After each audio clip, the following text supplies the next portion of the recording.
எடுத்த உடனே பத்திரப்பதிவுத்துறை அமைச்சரை காட்டுறாங்க. இருக்கிற பணம் பத்தாது அப்படின்னு சொல்லிட்டு இன்னும் அடுத்தவங்கள்ட்டேருந்து எப்படி சொத்துக்களை அபகரிக்கலாம் அப்படிங்கிறதுல கை தேர்ந்த அந்த அமைச்சர் அந்த சிட்டியோட நடுவில் ஒரு மிகப்பெரிய விலை அதிகமாக போகக்கூடிய ஒரு இடம் இருக்குது. அந்த இடம் கோவிலுக்கு சொந்தமானது. அந்த கோவிலுடைய இடத்த நம்ம கைப்பற்றிட்டோம் அப்படின்னா நம்மளை யாராலையும் அசைக்க முடியாது. எப்படியாவது அந்த இடத்தோட தாய்ப்பத்திரத்தை கைப்பற்றணும் அப்படின்னு சொல்லிட்டு தேடிட்டு இருக்காரு.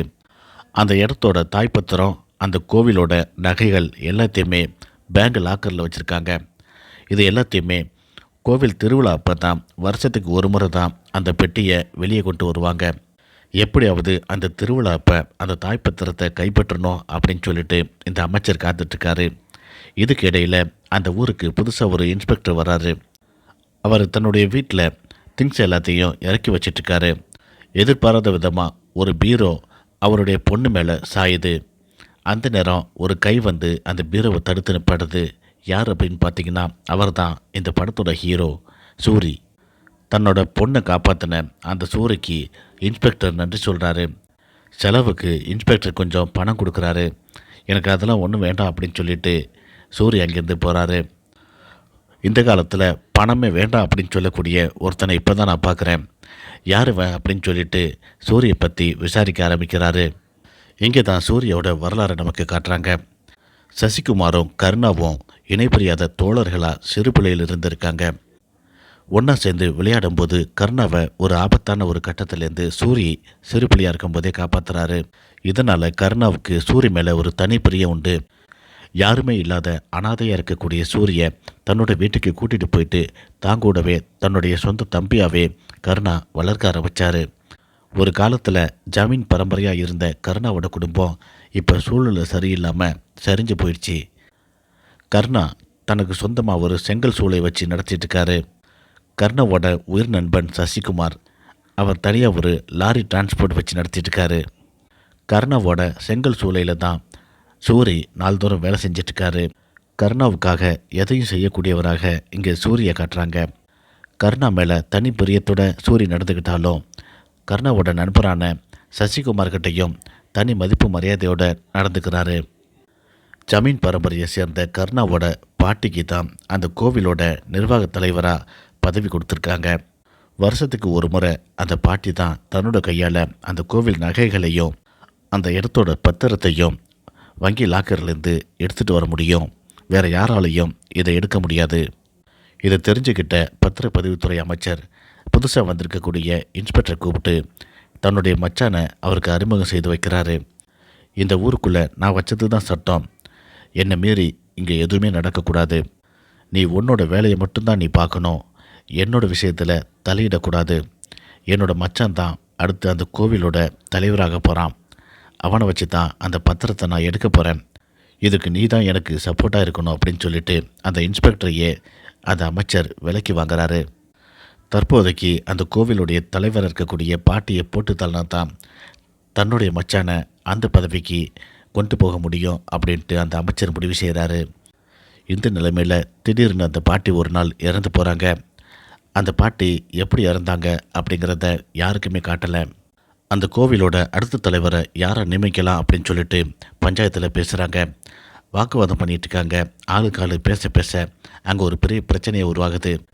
ஜமீன் பரம்பரையை சேர்ந்த கர்ணனையே அந்த கோவிலுடைய தலைவராக நியமிக்கலாம் அப்படின்ட்டு பஞ்சாயத்தில் முடிவு பண்ணுறாங்க. உடனே அந்த அமைச்சரோட மச்சான் உள்ளே வராரு. அது எப்படிங்க, எங்களுடைய அம்மா அப்பாவும் இந்த கோவிலுக்காக நிறைய செஞ்சுருக்காங்க, எங்களுக்கு கொஞ்சம் முன்னுரிமை கொடுங்க அப்படிங்கிற மாதிரி பிரச்சனை பண்ணுறாரு. வேணா எலெக்ஷன் வைங்க, எலெக்ஷனில் யாருக்கு அதிக ஓட்டு கிடைக்குதோ அவங்கள நீங்கள் கோவிலுடைய தலைவரை நியமிங்க அப்படின்னு சொல்லிட்டு அமைச்சரோட மச்சான் சொல்கிறான். எலெக்ஷன் வைக்கிறதுல கருணாவுக்கு கொஞ்சம் கூட விருப்பமே இல்லை. இருந்தாலும் தனக்கு உதவியாக இருக்கக்கூடிய சூரிய அந்த போட்டியில் கலந்துக்க வைக்கிறாரு.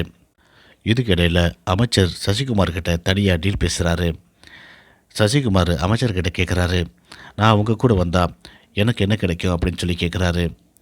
சசிகுமாருக்கு ஆதரவாக இங்கே அமைச்சர் பேசிகிட்டு இருக்காரு.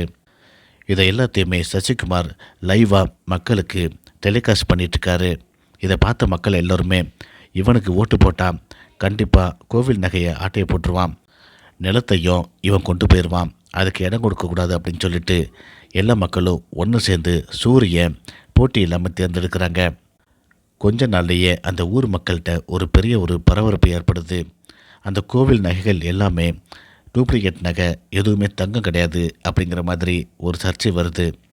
எப்படி சாமியோட நகை எல்லாமே டூப்ளிகேட்டாக மாறுனுச்சு அப்படின்னு சொல்லிட்டு சசிகுமார் என்கொயரி பண்ணிகிட்ருக்காரு. ஒரு கட்டத்தில் சசிகுமாரை கூப்பிட்டு கருணாவே உண்மையை சொல்கிறாரு. அந்த நகை எல்லாத்தையுமே நான் தான் எடுத்துருக்கிறேன், அடகு வச்சுருக்கிறேன். எனக்கு கடன் பிரச்சனை நிறைய வந்துருச்சு. அதுக்காகத்தான் ஒரு 2 மாதத்தில் எல்லாத்தையும் நான் திருப்பி வச்சிருவேன். அது வரைக்கும் நீ கொஞ்சம் பொறுத்துக்க அப்படின்னு சொல்லிட்டு சசிகுமார்கிட்ட கருணா சொல்கிறாரு. ஆனால் இதை கேட்டு சசிகுமார் ரொம்ப கோவப்படுறாரு. நீ இந்த கோவில் நகை எடுத்தது மிகப்பெரிய தப்பு. நீ எதுக்காக உடனே போயிட்டு போலீஸில் சரண்டர் ஆகு அப்படின்னு சொல்லிட்டு சசிகுமார் கம்பல் பண்ணி கருணாவை ஸ்டேஷனுக்கு அனுப்பி வைக்கிறாரு. கருணாவை சிறையில் வச்சவங்க திரும்ப உடனே சசிகுமார் போயிட்டு பெயில் எடுக்க போகிறாரு. ஆனால் இவர் கோவில் நகையை எடுத்திருக்காரு, இதுக்கெல்லாம் பெயில் தர முடியாது அப்படின்னு சொல்லிட்டு பெயிலை விடுறதுக்கு மறுத்துறாங்க.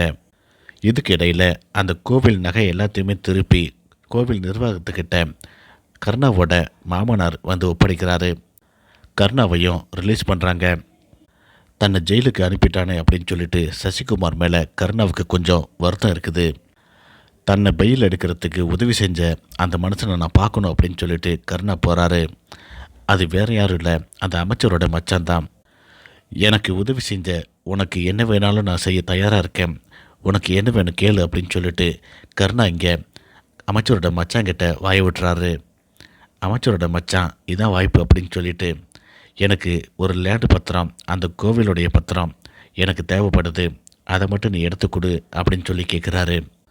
கோவிலுடைய பத்திரத்தை எடுக்கணும் அப்படின்னா சசிகுமாருக்கு தெரியாமல் அதை செய்ய முடியாது, அவன் கண்டிப்பாக இதுக்கு ஒத்துக்க மாட்டான் அப்படின்னு சொல்லிட்டு என்ன செய்யலான்ட்டு கொஞ்சம் தயக்கத்தோடு நிற்கிறாரு கருணா. கோவிலில் திருவிழா நடக்கும்போது பேங்கிலிருந்து நகையும் கோவிலுக்கு சொந்தமான அந்த இடத்தோட டாக்குமெண்ட்டையும் பேங்குக்கு போயிட்டு எடுத்துகிட்டு வர்றதுக்காக சூரிய போகிறாரு. சூரிய மடக்கி எப்படியாவது அந்த டாக்குமெண்ட்டை கைப்பற்றணும் அப்படின்னு சொல்லிட்டு அமைச்சர் தன்னுடைய மச்சாங்கிட்ட சொல்லி அடியாட்களோடு அனுப்பி வைக்கிறாரு. இந்த விஷயத்தை கேள்விப்பட்ட சசிகுமார் நேராக அங்கே போயிட்டு அந்த பேங்க் டாக்குமெண்ட்டுக்கும் சூரியக்கும் பாதுகாப்பாக அவரும் வேனிலே வந்துட்டுருக்காரு. இந்த வாய்ப்பை விட்டுட்டா அடுத்து 1 வருஷத்துக்கு காத்திருக்கணும் அப்படின்னு சொல்லிட்டு அமைச்சருடைய அடியாட்கள் எல்லாருமே சேர்ந்து சசிகுமாரோட சண்டை போட ஆரம்பிக்கிறாங்க. சூரிய ஒரு கட்டத்தில் சசிகுமாரை காப்பாற்றுறாரு. அடுத்த சீனில் கருணாவும் சூரியும் கொடைக்கானல் போகலாம் அப்படின்னு சொல்லிட்டு கிளம்பி போகிறாங்க. சசிகுமாரை மட்டும் விட்டுட்டு போகிறாங்க. சூரிய கொடைக்கானலில் தனியாக விட்டுட்டு கருணா மட்டும் தனியாக வராரு. எங்கே இவர் தனியாக போகிறாரு அப்படின்னு சொல்லிட்டு பின்னாடியே சூரி ஃபாலோ பண்ணிக்கிட்டு வராரு. இதுக்கிடையில் கருணா சசிகுமாருக்கு ஃபோன் பண்ணி நீ கொடைக்கானலுக்கு இந்த இடத்துக்கு வா அப்படின்னு சொல்லிட்டு குறிப்பிட்ட இடத்த சொல்லி வர சொல்கிறாரு. சசிகுமாரும் அதை நம்பி போயிட்டுருக்காரு. சூரி, சசிகுமார், கருணா 3 பேருமே கொடைக்கானலில் தனித்தனியாக ஒரே இடத்துல சுற்றிட்டுருக்காங்க. அவங்க இருக்கிறதுக்கு பக்கத்துலேயே அமைச்சரோட மச்சானும் அவங்க அடியாட்களும் தனியாக நிற்கிறாங்க. அந்த நேரம் சசிகுமாரோடைய ஒய்ஃபு ஃபோன் பண்ணுறாங்க. உங்களுக்கு பிடிச்ச கோழி குழம்பு வச்சுருக்கேன், யாரையாவது அனுப்பி விடுங்க, நான் கொடுத்து விட்றேன் அப்படின்னு சொல்லிட்டு சொல்கிறாங்க. சூரியக்கிட்ட சொல்லி அந்த கோழி குழம்பை வாங்கிட்டு வர சொல்லி சசிகுமார் அனுப்பி வைக்கிறாரு. சூரிய அங்கேருந்து போன பிறகு கருணாவும் சசிகுமாரும் பயங்கரமாக சண்டை போட்டுக்கிறாங்க. இதோடு சேர்ந்து அந்த அமைச்சரோட மச்சானும் அவங்களுடைய அடியாட்களும் சேர்ந்து சசிகுமாரை அதே இடத்துல வெட்டி கொள்கிறாங்க. கோழி குழம்பு வாங்கிக்கிட்டு சூரி திரும்ப வந்து பார்க்குறாரு. அந்த இடத்துல யாருமே இல்லை. தூரத்தில் ஒரு கார் நிற்குது. அந்த காரில் போயிட்டு பார்க்குறாரு. அங்கே சசிகுமார் இறந்து கிடக்காரு. இதை பார்த்துட்டு கதறி அழுகிறாரு. சூரியால் இதை தாங்கிக்கவே முடியல. கருணா அந்த கோவிலுக்கு சொந்தமான இடப்பத்திரத்தை அமைச்சர்கிட்ட மாற்றி விட்டதுனால நிறைய பணத்தை வச்சுக்கிட்டு சந்தோஷமாக வாழ்ந்துட்டுருக்காரு. இறந்து போன சசிகுமார் நினைவாகவே அவங்க மனைவி அவங்க குழந்தைய வச்சுக்கிட்டு தவிச்சிட்ருக்காங்க. கருணாவுக்கு எதிராக போலீஸில் போயிட்டு கம்ப்ளைண்ட் பண்ணுறாங்க. கண்ணால் பார்த்த சாட்சி இருந்தால் கூட்டிகிட்டு வாங்க அப்படின்னு சொல்லிட்டு போலீஸில் சொல்கிறாங்க. சூரி மட்டும்தான் அந்த இடத்துல இருந்தார் அப்படிங்கிற காரணத்தினால சூரியை போலீஸ்கிட்ட சாட்சி சொல்ல கூட்டிகிட்டு போகிறாங்க. சூரி போலீஸ்கிட்ட போயிட்டு அந்த இடத்துல கருணா அங்கே இல்லை, அப்போதைக்கு அவர் வெளியூர் போயிட்டார் அப்படிங்கிற மாதிரி பொய் சாட்சி சொல்கிறாரு.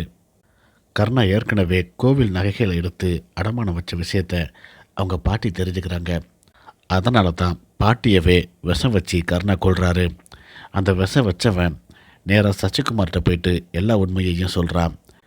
இதை கேட்டு கொதிச்சு போன சசிகுமார் கர்ணா கிட்ட வந்து சண்டை போடுறாரு.